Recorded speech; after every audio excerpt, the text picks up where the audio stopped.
abra sua Bíblia em Jeremias, capítulo 8, versículo 18. Nós vamos ler os versículos de 18 a 22. A palavra de Deus nos diz assim. Você pode acompanhar no telão também agora. Encontraram? Amém? Glória a Deus. Se eu pudesse consolar-me na minha tristeza, o meu coração desfalece dentro de mim. Eis a voz do clamor da filha do meu povo, de terra muito remota. Não está o Senhor em Sião? Não está nela o seu rei? Por que me provocaram a ira com as suas imagens de escultura, com os ídolos dos estrangeiros? Passou a colheita, terminou o verão, e nós não estamos salvos. Estou quebrantado pela ferida da filha do meu povo, estou de luto. O espanto se apoderou de mim. Acaso não há bálsamo em Gileade? Ou não há lá médico? Por que, pois, não se realizou a cura da filha do meu povo? O tema dessa palavra de hoje é o bálsamo de Gileade. Talvez você não conheça esse termo, o bálsamo de Gileade, através da Bíblia. Mas alguns de vocês conhecem esse termo por causa daquela música do Diante do Trono, que é baseada na palavra de Deus, que diz: há um bálsamo em Gileade, há unção em Gileade, vem sobre mim para curar, vem sobre a filha de Sião. E diz: há um médico em Gileade, há remédio em Gileade, vem sobre mim para curar, restaura a filha de Sião. Quem já ouviu essa canção aqui? Só essas pessoas? Vou perguntar de novo. Os irmãos estão vivos? Fazer que nem o Biga, né? Tá todo mundo aí mesmo? Quem já ouviu essa canção? Levanta a mão aí. Menos pessoas do que eu imaginava. Você pode colocar no YouTube, você vai ver o clipe lá. É o Bálsamo de Gileade, uma das canções mais lindas que o Diante do Trono já ministrou. Toda vez que eu ouço essa canção, eu fico emocionado e tocado por Deus, porque essa canção fala de cura. Essa canção fala de saúde, fala de pessoas saudáveis na presença de Deus. E nós vemos aqui Jeremias falando coisas muitas vezes que nós passamos por cima tão rápido que não compreendemos. E a gente acha que alguns profetas da Bíblia são aqueles profetas que só trazem a desgraça. São profetas da má notícia. São profetas que só profetizam coisas ruins. Mas algumas profecias, mesmo não trazendo, preste atenção, mesmo não trazendo coisas boas que você gostaria de ouvir, elas vão apontar uma área da tua vida que precisa mudar. Então Deus pode usar alguém para falar com você sobre algo que precisa mudar na sua vida e que está errado. Então nem sempre a palavra, como nós conhecemos como palavra profética, vem profetizar coisas boas, mas ela também vem dizer: essa área da tua vida precisa mudar, porque se ela não mudar, as consequências não serão boas. São palavras que vêm para te exortar e para te trazer de volta para o centro da vontade de Deus. Jeremias era um desses profetas. Ele apontava situações, e aqui ele está falando e liberando uma palavra para o povo de Deus. Entenda isso, para nós. Eu diria que essa palavra hoje pode ser entendida como algo liberado para mim e para você, que somos a Israel celestial, o povo adotado por Deus. Então nós recebemos essa palavra para nós. E é interessante, você vai entender melhor o que Jeremias está dizendo, porque esse texto mostra que é como se Jeremias estivesse dizendo assim: porque este povo, ele está dizendo, está triste assim, se eles têm acesso a Deus. Ele diz: se eu pudesse consolar-me na minha tristeza, o meu coração está desfalecendo dentro de mim. Aí ele diz: eis a voz do clamor da filha do meu povo, de terra muito remota. Aí ele faz uma pergunta: não está o Senhor em Sião? É como se Jeremias estivesse dizendo assim: por que esse povo está tão triste? Deus não está morando no meio deles? Por que esse povo está tão triste com a vida, se o próprio Deus habita no meio deles? É como se Deus dissesse para nós essa noite: por que você está tão triste, se você foi chamado para ser templo do Espírito Santo? Você deveria ser uma fonte de alegria, mas por que você está triste? Está errado. Como alguém pode estar triste, se Deus, o próprio Deus, habita nele? É como se ele estivesse dizendo: por que eles têm tantos ídolos, se o verdadeiro Deus, o único e verdadeiro Deus, está no meio deles? Ele diz assim: por que esse pessoal se corrompeu com tantas imagens, com tantos ídolos, se o Deus verdadeiro, o único Deus verdadeiro, habita no meio deles? E ele continua fazendo perguntas. Ele diz: por que este povo está doente, enfermo, dessa forma, se eles têm acesso a um bálsamo que cura? É como nós dizemos, você sabe, aquela pessoa que destruiu o casamento, e aí a gente diz o seguinte: como que fulano fez isso? Uma esposa tão linda, filhos tão lindos, um lar tão abençoado. Como que alguém teve a coragem de fazer isso com a sua esposa, com seu marido? Eles tinham uma família tão linda. Como que alguém tirou sua própria vida? Mas esse homem tinha tudo. Ele tinha dinheiro, ele tinha influência, ele tinha um bom nome, ele era alguém de muitos amigos. Como que alguém assim tira a própria vida de repente? Você deve ter ouvido histórias assim. Esse homem não era um pastor, conhecedor da Bíblia, um homem que estava no ministério há 20 anos, como é que ele pode se enforcar? Isso aconteceu esse ano no nosso país. Como que alguém que aparentemente tem tudo o que é necessário à sua volta, pode tomar atitudes que destroem a sua própria vida? Jeremias está falando disso. Como que esse povo, sendo o povo de Deus, vivendo com o próprio Deus, o único e verdadeiro, tem ídolos para si? Se você não se lembra, Moisés sobe ao monte para conversar com Deus. Passa lá 40 dias, 40 noites na presença de Deus. E tem um momento que Deus fala assim para ele: Moisés, desce que a coisa lá embaixo está estranha. Quando Moisés desce, ele se depara com uma situação. Qual foi? O povo disse assim para Arão: Moisés não volta mais, sumiu, desapareceu. Então o que é que a gente tem que fazer? Vamos fazer um ídolo para nós. A gente precisa adorar alguém. Então juntaram todo o ouro que eles tinham e fizeram o quê? Um bezerro de ouro.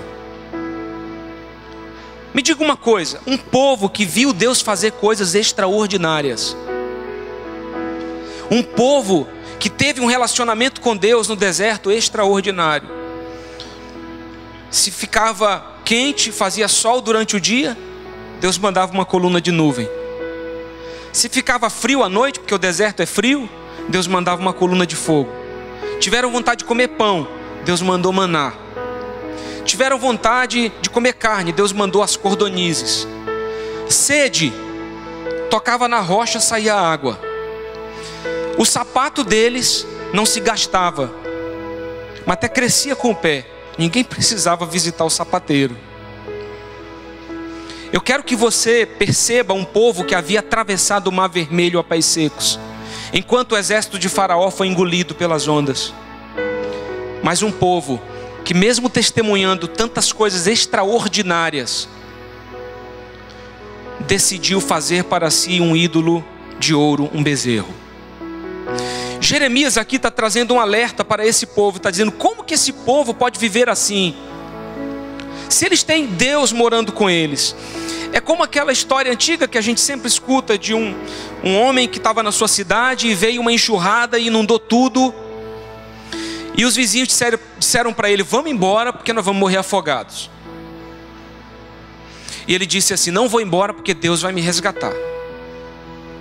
Aí a água foi subindo, ele foi para o telhado da casa e de repente veio um helicóptero.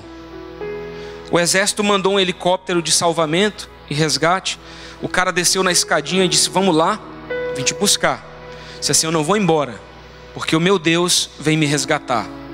Quando ele já estava com a água subindo pelos joelhos, veio um bote salva-vidas da marinha, vamos dizer assim, e chegou até lá, ou dos bombeiros, e disse para ele: olha, eu vim te resgatar, você vai morrer, a água já está no joelho. Ele falou: não vou sair daqui porque o meu Deus vai me salvar. E ele morre afogado. Chegando no céu, ele diz: Senhor, pensei que tu me amavas, fiquei esperando teu resgate, acabei morrendo. Então Deus disse para ele: olha, usei teus vizinhos para falar contigo que você precisava ir embora.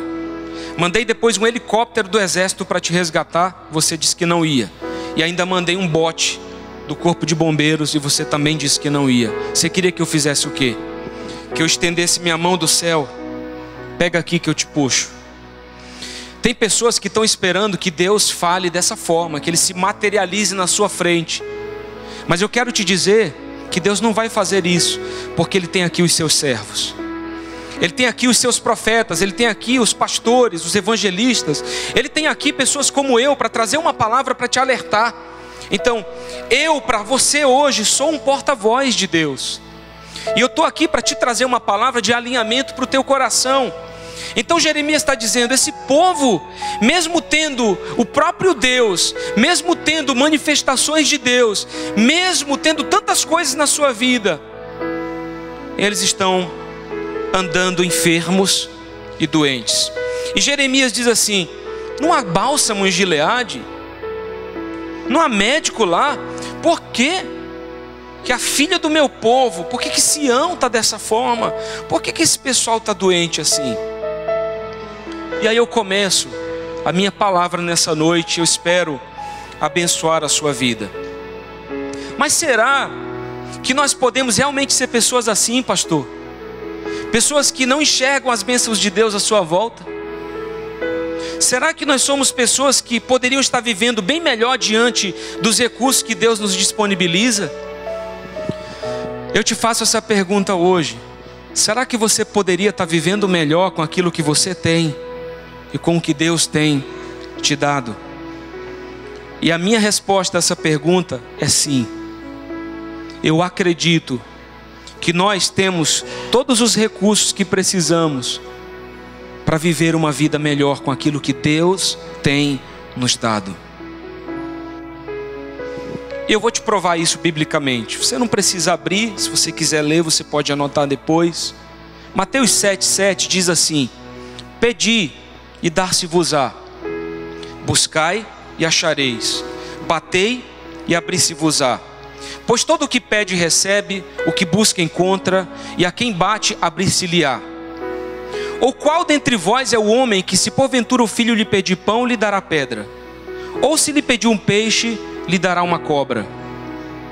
Ora, se vós que sois maus, sabeis dar boas dádivas aos vossos filhos, quanto mais vosso Pai que está nos céus dará boas coisas aos que lhe pedirem. Deus está dizendo assim: se o filho de vocês pedisse pão, vocês não dariam uma pedra. E nós somos pais assim, tão bobos às vezes, que damos coisa até que faz mal para o filho. Refrigerante, né? Alguns tipos de doces e tanta coisa, só para ver o filho feliz. Deus está falando: se você é esse tipo de pai que vai atrás de dar para o seu filho algo que o faça feliz, imagina eu amo meus filhos. Meus irmãos, Deus, Ele é tão maravilhoso, e a sua palavra diz que Ele deu o seu único filho para morrer por nós na cruz do Calvário, para que todo aquele que nele crê não pereça, mas tenha a vida eterna. Não um Deus egoísta, mas um Deus altruísta. Um Deus que se importa a ponto de dar seu único filho para morrer por nós. E Ele está dizendo: peça e eu vou te dar. Bata na minha porta, eu vou abrir a minha porta para você. Você pode acessar. Agora é interessante, porque lá em Tiago, capítulo 4, versículos de 1 a 3, escute o que Deus fala. De onde procedem guerras e contendas que há entre vós? De onde, senão dos prazeres que militam na vossa carne? Cobiçais e nada tendes, matais e invejais e nada podeis obter. Viveis a lutar e a fazer guerras, e nada tendes porque não pedis. Aí ele diz no versículo 3 de Tiago 4, preste atenção: pedis e não recebeis, porque pedis mal para esbanjardes em vossos próprios prazeres. Eu vou te dar uma chave aqui nessa noite, eu preciso que você aprenda isso. Se você não ouvir nada mais, se você sair com essa chave, você já sai daqui com um segredo da parte de Deus. Primeiro, Deus diz: se você pedir, eu vou te dar. Se você bater a porta, eu vou abrir. Eu vou te abençoar porque eu te amo. Mas depois, Deus diz na sua palavra lá em Tiago: se você não receber, é porque você pediu mal. E é porque você pediu algo pensando só em você mesmo, com o seu próprio prazer. Entenda, essa é a chave. Se você faz pedidos a Deus, cujo o principal beneficiário e o único beneficiário é você, eu quero te dizer que vai haver uma grande dificuldade para Ele te responder. Mas se o propósito do teu pedido é maior do que você mesmo, e é para abençoar a tua vida, mas você também pensa nas pessoas que estão à tua volta, esse é o pedido que Deus responde. Nós temos que parar de fazer pedidos que vão apenas beneficiar a nós mesmos, porque nós temos aprendido com Deus que não temos que ter uma vida cristã egoísta, mas uma vida em que pensa no próximo. Efésios 1:3 diz: bendito o Deus e Pai de nosso Senhor Jesus Cristo, que nos tem abençoado com toda a sorte de bênção espiritual nas regiões celestiais em Cristo. Eu quero que você, por favor, olhe para o irmão do seu lado e diga assim: meu irmão, tem tanta bênção te esperando. Tem tanta bênção liberada por Deus para a tua vida. Você não pode imaginar. Falou?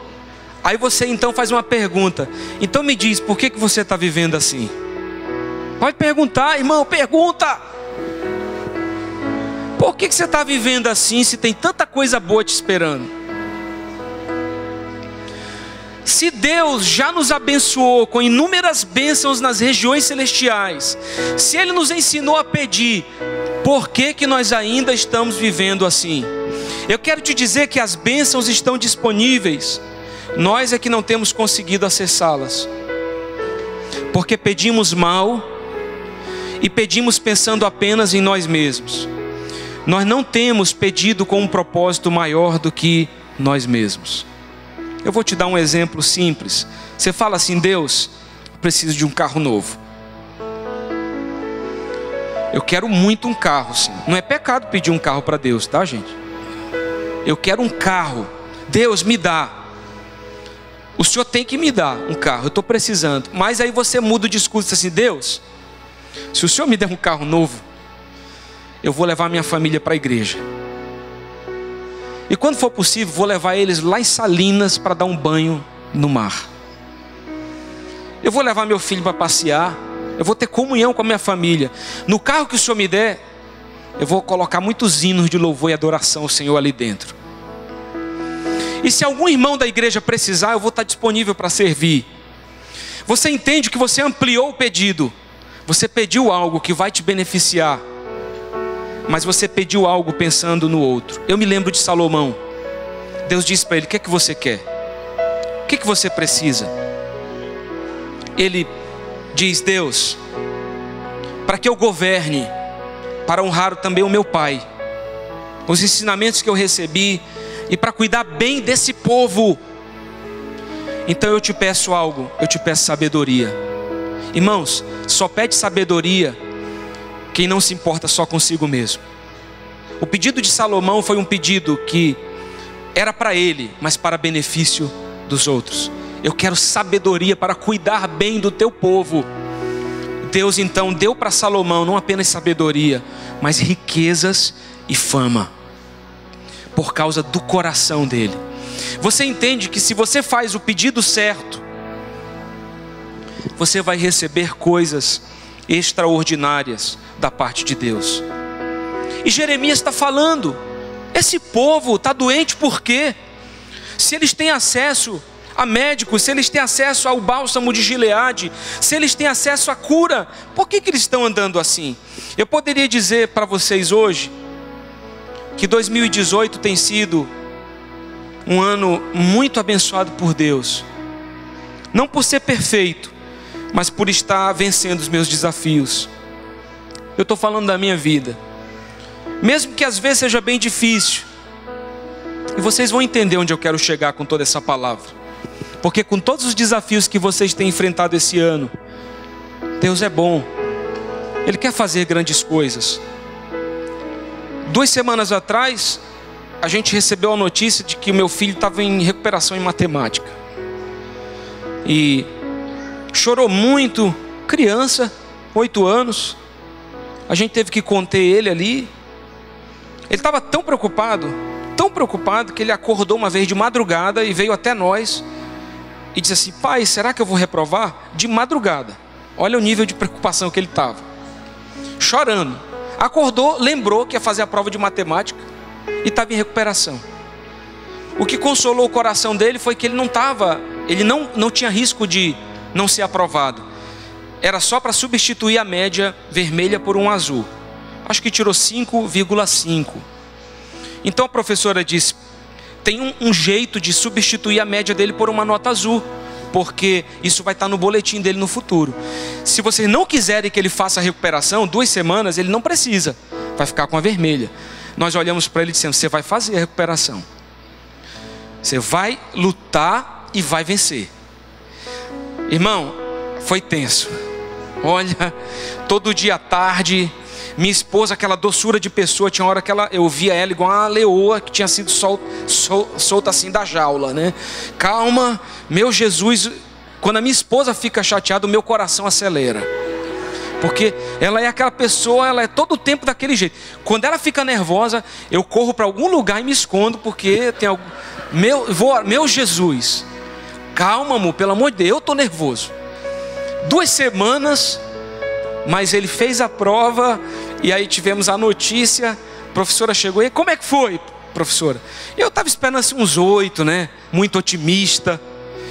E o João Pedro acertou todas as questões, tirou 10 na prova de matemática. Você ficou com vontade de aplaudir Jesus? Pode aplaudir. Extraordinário. 10. Eu fiquei tão emocionado que eu quase prometi tudo para ele minha vida toda. Meu Jesus. Mas você vê que ele agora tem algo para contar. Ele vai dizer o seguinte: olha aí, ó. Vem cá, meu filho, sobe aqui. A pâmpara de Jesus aqui, ó. Ele agora vai ter essa história para contar. Olha, eu venci um 10ão em matemática. Pode descer que eu sei que tu está vermelho demais. Então, ele conquistou algo, uma história para contar por toda a vida. Eu quero te dizer que esse ano tem sido um ano extraordinário, até mesmo pelos desafios que ele tem apresentado, porque nós vamos ter histórias de vitória para contar para o resto das nossas vidas. Mas de alguma forma aquele povo não estava contando isso. Eles não estavam vivendo dentro dessa condição do que Deus estava projetando para eles. Então assim, essa madrugada eu tive uma experiência com Deus. Na verdade, de terça para quarta eu pensei muito se eu contava, se eu não contava. Mas você acredita se quiser, foi a minha experiência. Eu acordei de madrugada, olhei no celular, porque eu deixo ele para despertar, 2h32 da manhã, e sentindo meio que um ambiente estranho no meu quarto. E quando eu pensei em fazer alguma coisa ou em orar, eu fui visitado por um demônio do lado da minha cama. Ele veio do meu lado direito, porque eu fico do lado direito da cama. Eu senti quando ele pôs a mão na minha perna. Eu espero que você não precise passar por uma experiência dessa. Ele chegou perto do meu ouvido e me chamou pelo meu nome. Ele falou: ei, Éber. Só que não foi assim suave. Foi uma voz, irmão, cavernosa. Foi uma voz tenebrosa. E para quem já passou por esse tipo de batalha espiritual, eu não sei explicar isso para você, mas é como se você estivesse preso no ambiente que você está. E eu tentei me soltar, até que quando eu consegui, eu disse: sai do meu quarto, em nome de Jesus. Senhor, põe teus anjos aqui agora, bate em retirada do meu quarto em nome de Jesus. Quando eu orei e disse isso, eu escutei Deus falar comigo. Eu tive naquele momento um discernimento claro de que aquilo havia acontecido comigo por uma permissão de Deus. E eu escutei quando Deus falou claramente, eu ouvi a voz de Deus me dizer: não esqueça, há um bálsamo em Gileade. Existe um bálsamo em Gileade. Eu acordei minha esposa, nós oramos, e pela manhã eu peguei a minha Bíblia e, conduzido pelo Espírito Santo, eu fui buscar esse texto que eu li para vocês em Jeremias e fui estudar sobre Gileade. E eu quero compartilhar algumas coisas interessantes com você nessa noite sobre isso. Porque pela manhã orando, eu tive o discernimento de que Deus havia permitido aquilo para me mostrar uma coisa. Escute, não se engane, uma luta está sendo travada, mas há um bálsamo em Gileade. E você vai entender o que eu quero te dizer hoje. Gileade era uma cidade que tinha um terreno rochoso, um lugar de rochas, também conhecido por ser chamado de Monte Gileade, limitado a oeste pelo Rio Jordão, ao norte por Bazã, ao leste pelo Planalto Árabe e ao sul por Moabe e Amon. Após o Jordão, tinham outros inimigos para que tivessem acesso a Canaã. Eram os filisteus, amorreus, heteus, perizeus, cananeus, heveus, jebuseus, amalequitas, todos aqueles que eram inimigos do povo de Israel. Agora entenda, olhe para mim e preste atenção no mapa. Gileade, uma cidade que ficava aqui, sendo que no seu lado direito, você pode ver isso nos mapas, do lado direito de Gileade haviam várias cidades recheadas de inimigos, como Moabe e Amon. Do lado esquerdo de Gileade passava o Rio Jordão, e mais aqui à frente era Canaã, a terra prometida para o povo de Deus, terra que mana leite e mel. Mas veja bem, se um gileadita quisesse chegar a Canaã, ele tinha que atravessar o Jordão, aí tudo bem. Mas quando ele atravessava o Jordão, ele ia se encontrar com os povos gigantes inimigos de Israel, que lutaram contra o povo para que eles não assumissem a terra prometida.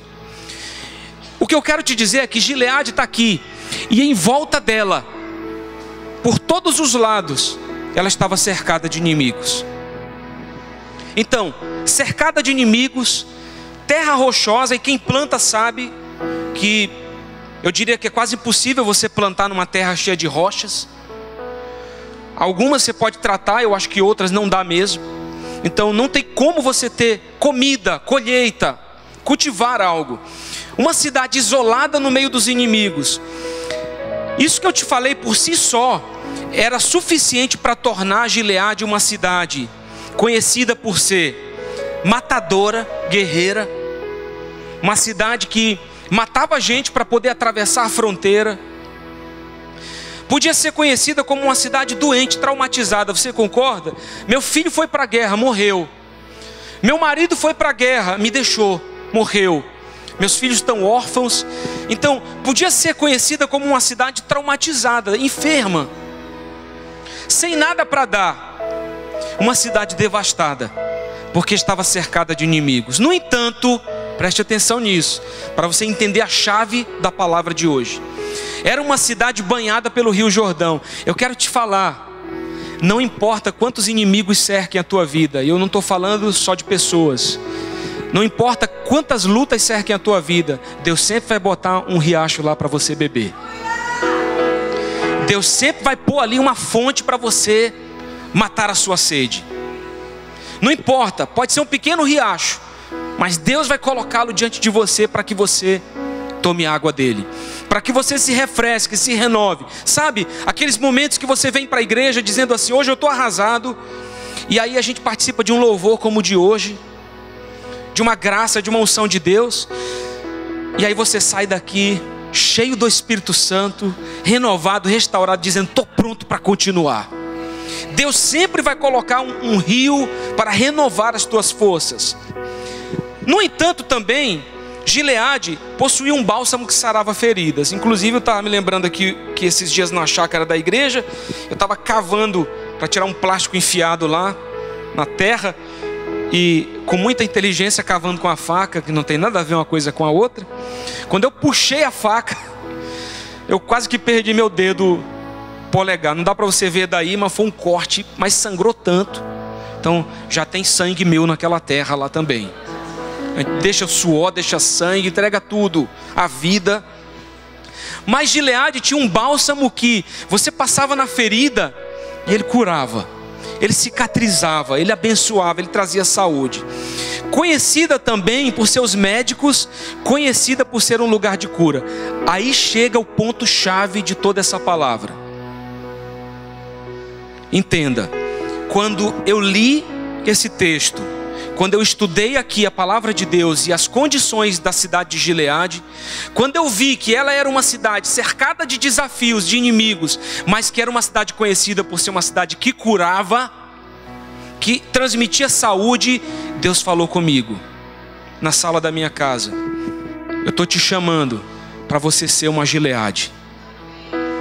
Não importa quantos desafios você tem à sua volta, quantas coisas estão acontecendo na sua vida, eu estou te chamando para que você seja um transmissor de cura, para que você não combata o mal com o mal. Deus está nos chamando para ser uma Gileade na nossa família. Pastor, estou cercado de parente que não quer nada com Deus, que não quer servir a Deus, mas você é um servo de Deus lá no meio da sua família. Você é alguém que está lá no meio, plantado por Deus, e você vai fazer a diferença. Eu estou cercado de gente na minha empresa, pastor, que no final do dia sai para fazer coisas que desagradam a Deus, mas você está lá representando Jesus naquele lugar. Você é uma Gileade ali naquele lugar, plantado para fazer a diferença. Que mais eu poderia falar sobre isso? Sabe quando alguém à tua volta diz que vai fazer algo errado e você diz assim: faz isso não, tem um caminho melhor para você. Sabe por quê? Pessoas feridas ferem, mas pessoas saudáveis curam. Aqueles que estão feridos vão ferir. Aqueles que estão amargurados, a Bíblia diz que a raiz de amargura pode contaminar a outros. Mas aqueles que aprenderam o valor do perdão, eles vão ensinar as pessoas a perdoar. Aqueles que amam Jesus vão transmitir o amor de Deus aos outros. Mas aqueles que têm uma fé duvidosa também deixarão os outros em dúvida. Mas quando você tem esse coração de um gileadita, de Gileade, você fará a diferença até no meio da própria igreja que você se congrega. Quando você leva o evangelho a alguém que está sem esperança, você está transmitindo saúde no meio da enfermidade. Quando você serve seu marido com amor, mesmo que você tenha se convertido e ele ainda não, mas você é uma mulher de Deus, sabe? E você entende que a Bíblia ensina que a mulher santifica o marido pelo seu convívio. Você não vai querer ganhar o teu marido no grito, mas você vai ganhar o teu marido no exemplo, vivendo aquilo que Deus tem te mostrado. Então quando você serve um marido assim, mesmo que ele não comungue da mesma fé que você, mas você sabe que precisa ser santa para santificá-lo, então você vai viver essa santidade. Interessante que a palavra de Deus nos diz em Apocalipse 22, 11: continue o injusto fazendo injustiça, continue o imundo ainda sendo imundo, o justo continue na prática da justiça, e o santo continue a se santificar. E eis que venho sem demora, e comigo está o galardão que tenho para retribuir a cada um segundo as suas obras. O que a palavra de Deus diz é que se nós somos santos, nós podemos continuar nos santificando, mas os que são sujos e praticam a injustiça podem continuar também na injustiça. A escolha é feita por cada um de nós. Então quando você serve alguém, quando você leva a palavra de Deus a alguém sem esperança, você está sendo uma Gileade ali diante dele. E nós temos que fazer uma escolha. Somos transmissores de saúde ou de infecções? O que temos dentro de nós para compartilhar?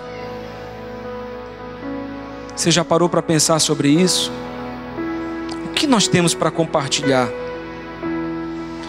No mundo de vinganças, precisamos escolher o perdão. No mundo em que somos pisados, precisamos estender a mão.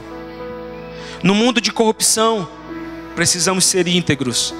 No mundo de riquezas materiais, precisamos buscar mais do que isso.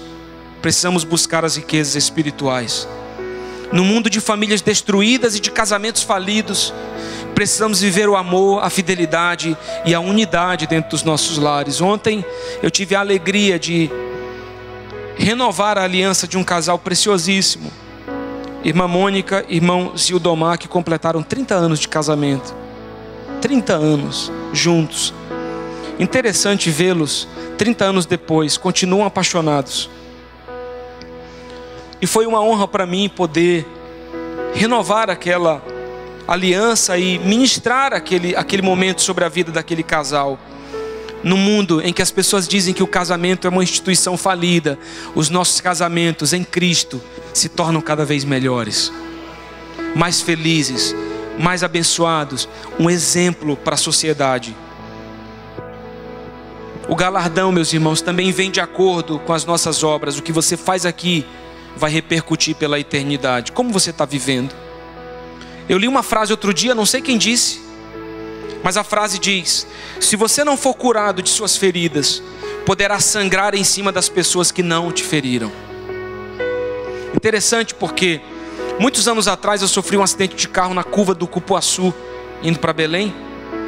Meu pai estava dirigindo, um outro carro vinha na contramão, na curva, não deu para ele ver. A gente bateu de frente um com o outro e o nosso carro era um Fiat, capotou acho que 3 ou 4 vezes. Quando o carro parou, meu pai ficou assim, suspenso por cima de mim. E eu olhei para mim, eu estava cheio de sangue no peito, no braço. A coisa que eu pensei foi: me cortei grave aqui, foi grave, tem algum problema aqui no meu corpo. Então eu comecei a me examinar. E eu vi que não era eu. Quando eu olhei, eu vi que não era eu, na verdade, quando o sangue pingou no meu peito de novo. E eu observei, era o sangue do meu pai. O braço dele tinha aberto do ombro ao cotovelo. E aquele sangue estava pingando em cima de mim. Eu meio que desmaiei, quando eu acordei estava melado de sangue. Muitas vezes, se alguém está ferido, ele pode derramar o seu sangue, num certo sentido, sobre o outro. E como eu disse, quem fere, quem está ferido, pode acabar ferindo. Mas quem está saudável vai trazer cura. Quem nós somos? Meus irmãos, quem nós somos? Nós somos feridos que ferem, ou nós somos de Gileade, aqueles que têm o bálsamo que cura o corpo, mas também que cura a alma. Eu quero te dar 3 pontos, eu prometo que eu vou ser breve, para que você viva essa vida na prática. O primeiro é: traga à memória as coisas que Deus já fez por você. Às vezes nós esquecemos do que o Senhor fez. Eu quero que você pense agora: aonde você estaria nessa noite se não fosse Jesus? Eu quero dizer que alguns de vocês talvez teriam morrido. Talvez não estariam mais casados, com a família destruída. Talvez estariam tendo uma vida terrível. Eu brinco às vezes dizendo que se eu não fosse crente eu era muito ruim. Sangue de nordestino assim, agitado. Aí uma vez eu brinquei com um amigo dizendo: eu acho que eu ia ser um bandido. Aí ele falou assim: se tem uma coisa que tu não tem é cara de bandido. Eu falei: então bandido tem cara. Mas Jesus entrou na nossa vida.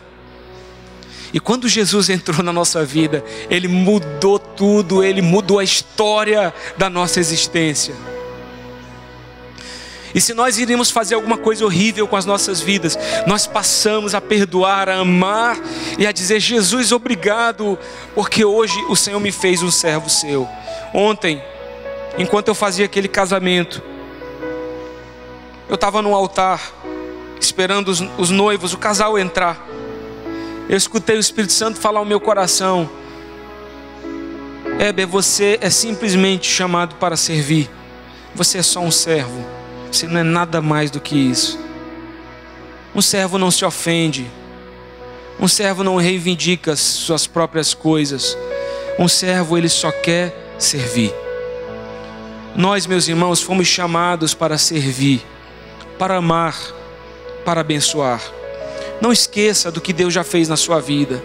Sabe, lá em Josué 24:14, Josué chega diante do povo e diz assim: agora, pois, temam ao Senhor e sirvam com integridade e com fidelidade. Joguem fora os seus deuses, os quais serviram vossos pais, além do Eufrates e no Egito, e sirvam ao Senhor. Porém, Josué está dizendo ao povo de Deus: se vos parece mal servir a Deus, escolhei hoje a quem vocês querem servir, se aos deuses a quem serviram vossos pais que estavam além do Eufrates, ou aos deuses dos amorreus em cuja terra habitais. Aí Josué diz assim: só quero dizer uma coisa para vocês, eu e a minha casa serviremos ao Senhor. Eu faço uma escolha. Josué estava enfrentando um momento crítico na sua vida, com o povo, e ele precisou fazer uma escolha. Ele escolheu Deus. Meus irmãos, os momentos mais difíceis em se fazer escolhas é durante uma crise pessoal, ou uma provação, ou uma tribulação. Um dos momentos mais difíceis em fazermos escolhas certas é quando a gente está sob pressão. É difícil escolher quando a gente tem pressão à volta, quando a gente tem inimigos à volta, quando a gente tem desafios à volta. Tomar decisões assim é muito difícil. Por isso Moisés é até hoje conhecido como um dos líderes mais preciosos que você vai conhecer a história na sua vida. Um homem que levou um povo inteiro caminhando pelo deserto. Um homem extraordinário, um homem de Deus. Eu ouço as pessoas dizendo: por que Deus está fazendo isso comigo? Por que Deus fez isso na minha vida? Eu quero te dizer que Deus não tem nada a ver com isso. Foram as tuas escolhas que te trouxeram até esse momento. E durante um momento de pressão, de dificuldade, você pode ter feito a escolha errada. Agora olha o que Tiago diz em Tiago 1,12: bem-aventurado o homem que suporta com perseverança a provação, porque depois de ter sido aprovado, ele receberá a coroa da vida, a qual o Senhor prometeu aos que o amam. Ninguém, ao ser tentado, diga: sou tentado por Deus, porque Deus não pode ser tentado pelo mal, e Ele mesmo a ninguém tenta, a ninguém. Ao contrário, cada um é tentado pela sua própria cobiça. Você escolheu algo que você queria. A tua mãe disse para você: não case, meu filho, essa mulher não é para você. Eu estou vendo isso, mas você passou por cima do teu pai, da tua mãe, da tua família. Você não quis escutar ninguém, e hoje está sofrendo. Agora aguenta firme e pede para Deus mudar o contexto da tua vida. Você fez uma escolha. Ao contrário, cada um é tentado pela sua cobiça, quando esta o atrai e seduz. Então a cobiça, depois de haver concebido, dá luz ao pecado, e o pecado, uma vez consumado, gera a morte. Eu quero te dizer que Deus não te levou a esse momento, e Deus pode até ter te avisado: não vai por aí, meu filho. Mas você fez escolhas. Mas eu quero te dar uma boa notícia. Deus é tão bom, amoroso e misericordioso, que Ele está pronto para te abençoar hoje.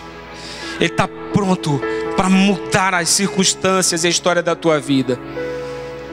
Deus não quer que você desfaça o seu casamento, mas Deus quer salvar o teu marido. E Deus quer torná-lo um excelente marido para você.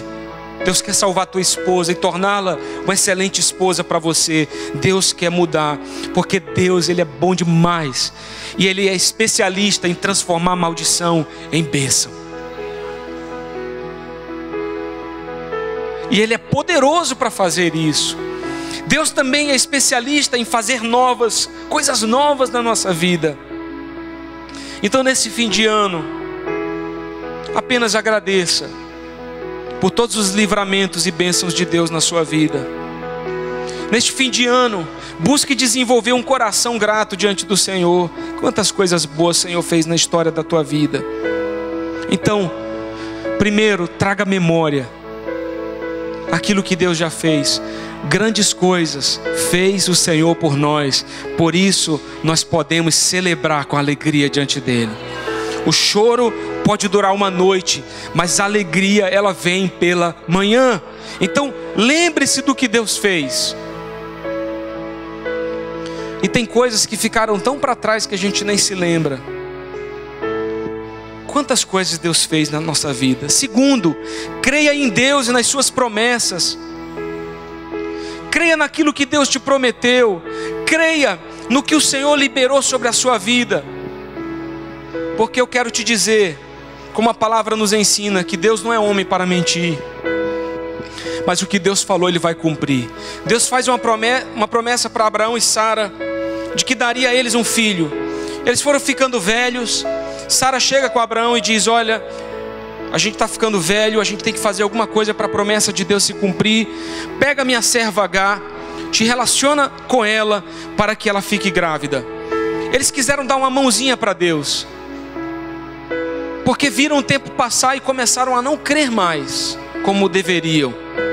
E até hoje existe uma luta tremenda por causa do nascimento de Ismael, que não era o filho da promessa, mas depois, eles já velhos, Deus os visita e dá para eles Isaac. Aquele era o filho prometido. Irmão, por favor, não é um chavão que eu vou te dizer, mas é Bíblia. Não importa quanto tempo passe ou o que aconteça, aquilo que Deus prometeu, Ele vai cumprir. Ele vai cumprir, porque Deus não mente, Deus não esquece do que prometeu. Mas Deus, Ele tem prazer em abençoar os seus. Guarda o teu coração, por favor. A Bíblia diz em Provérbios 4:23, sobre tudo que se deve guardar, guarda o teu coração, porque dele procedem as fontes da vida. Enquanto pessoas têm seu coração entulhado, a Bíblia diz que aqueles que creem em Jesus, do seu interior fluirão rios de águas vivas. É saúde fluindo de você. Você foi chamado para ser uma Gileade, uma terra saudável, um lugar abençoado. É claro que lutas trarão suas dores, mas as promessas de Deus irão se cumprir. E por último, não pare de lutar. Quando eu tive aquela experiência, que Deus trouxe aquele discernimento ao meu coração, a luta existe, não para não. Mas a luta vem, mas eu trago o bálsamo sobre a tua vida. A vitória é nossa, pelo sangue e pelo poder que há no nome de Jesus. E eu quero ler um último texto para você, que está em Oséias 6, que diz: vinde, voltemos para o Senhor, porque Ele nos despedaçou, mas Ele nos sarará. Fez a ferida e a curará, e a ligará. Depois de 2 dias nos revigorará, ao 3º dia nos levantará e viveremos diante dele. Conheçamos e prossigamos em conhecer o Senhor. Como a alva, a sua vinda é certa, e ele descerá sobre nós como chuva serôdia que rega a terra. Meus irmãos, voltemos ao Senhor hoje. Se você estava aqui um crente distante, talvez nesse fim de ano até fazendo certas coisas que não agradavam o Senhor, eu quero te chamar a voltar para Deus. Jesus é o médico de Gileade.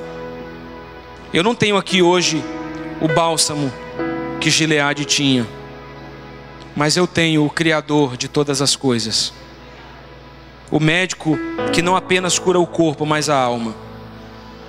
Se você está ferido aqui hoje por algum motivo, eu quero te dizer que o mesmo Deus que permitiu isso vai curar essa ferida, vai te tornar alguém mais forte.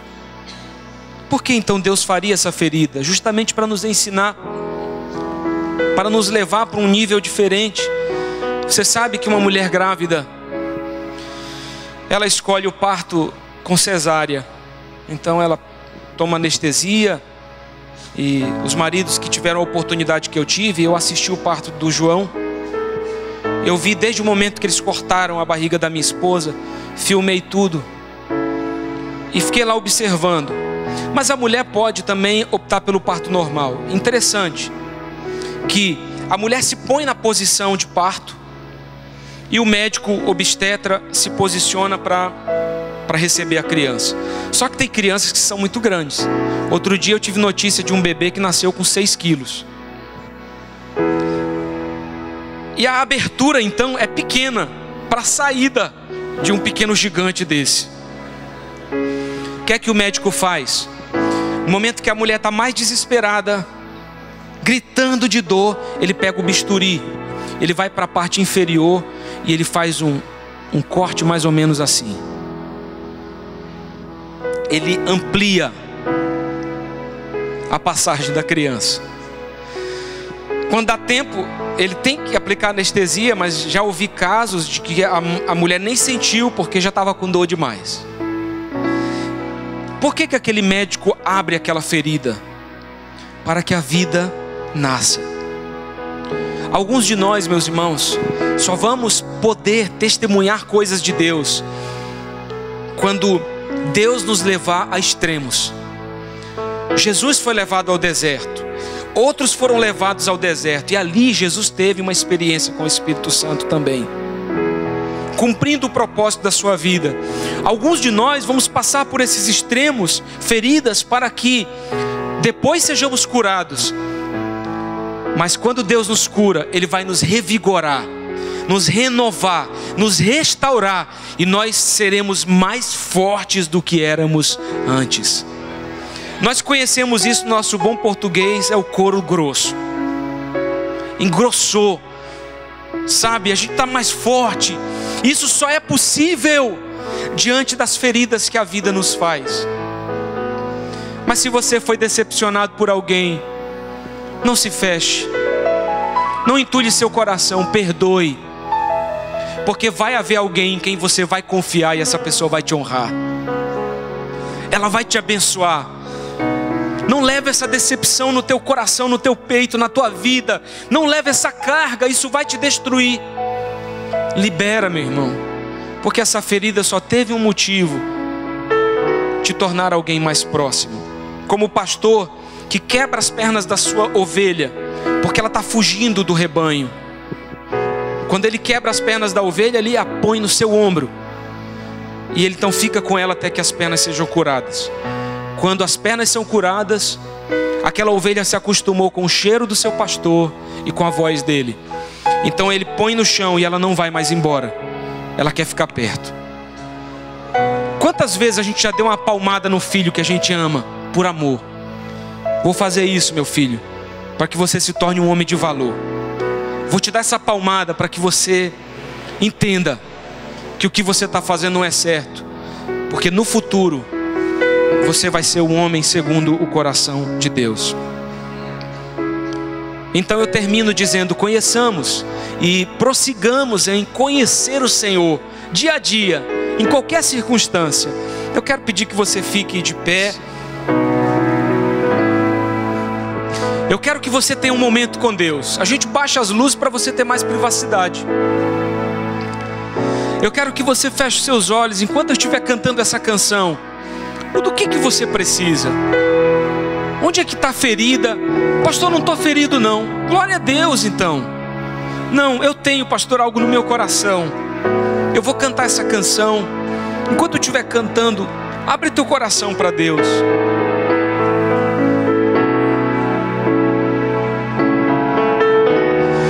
Vinde, voltemos ao Senhor, pois Ele nos despedaçou e nos sarará.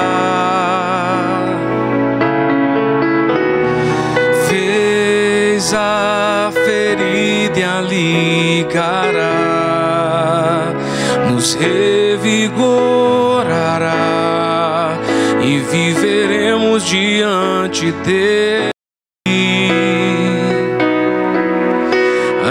Bálsamo em Gileade, a unção em Gileade vem sobre mim para curar, vem sobre a filha de Sião.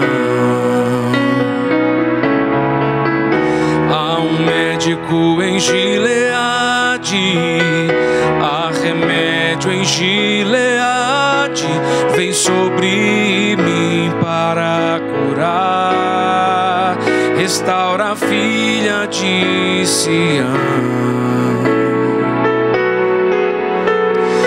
Vinde, voltemos ao Senhor, pois Ele nos despedaçou e nos sarará. Ele pode nos sarar. Fez a ferida e a ligará, nos revigorará e viveremos diante dele. Há um bálsamo em Gileade, há unção em Gileade, vem sobre mim para curar, vem sobre a filha de Sião. Há um médico em Gileade, há remédio em Gileade, vem sobre mim para curar, restaura a filha de Sião. Oh Jesus, deixa essa graça de Deus te envolver hoje. Há uma unção nessa noite sobre nós, porque a palavra de Deus foi ministrada, uma palavra do coração de Deus para o nosso coração. Vem, Senhor, com a tua unção e graça sobre nós nessa noite. Ministra, passa em nós o bálsamo de Gileade, porque o Senhor tem nos chamado, mesmo nesse mundo de pecado, a sermos luz do mundo e sal da terra. O Senhor tem nos chamado para fazer a diferença num mundo que não tem caminhado fazendo coisas que agradam a Ti. Então eu oro para que o Senhor levante aqui uma Gileade no meio das nossas famílias, que o Senhor levante aqui uma Gileade na empresa que trabalhamos, que o Senhor levante aqui uma Gileade na faculdade, na escola, no meio dos amigos, que o Senhor nos levante como uma verdadeira Gileade na cidade de Castanhal, que o Senhor levante aqueles que serão Gileade aonde quer que estiverem. Para isso, Senhor, nós entendemos que aqueles que curam, aqueles que têm saúde, eles vão curar, mas aqueles que estão feridos vão ferir. Nós oramos por aqueles que nesse momento estão feridos na sua alma. Vem com esse bálsamo de cura agora, Senhor. Vem sobre esse coração e vem curar esse coração agora. Toda enfermidade nessa alma, sobre essa vida, nós repreendemos em nome de Jesus, porque há um bálsamo em Gileade. Gileade, mesmo sendo uma cidade cercada de inimigos, era uma cidade conhecida por ter um bálsamo que curava. Nós queremos ser conhecidos assim. Não importa quantas decepções, quantas lutas, queremos ser conhecidos por ser servos do Senhor, amigos de Deus, homens e mulheres cheios do Espírito Santo. Abençoa o teu povo hoje, Senhor, cada família aqui. Abençoa em nome de Jesus uma fonte de vida, um coração curado. Há um bálsamo em Gileade, há unção em Gileade, vem sobre mim para curar, vem sobre a filha de Sião. Há um médico em Gileade, há remédio em Gileade, vem sobre mim para curar, restaura a filha de Sião.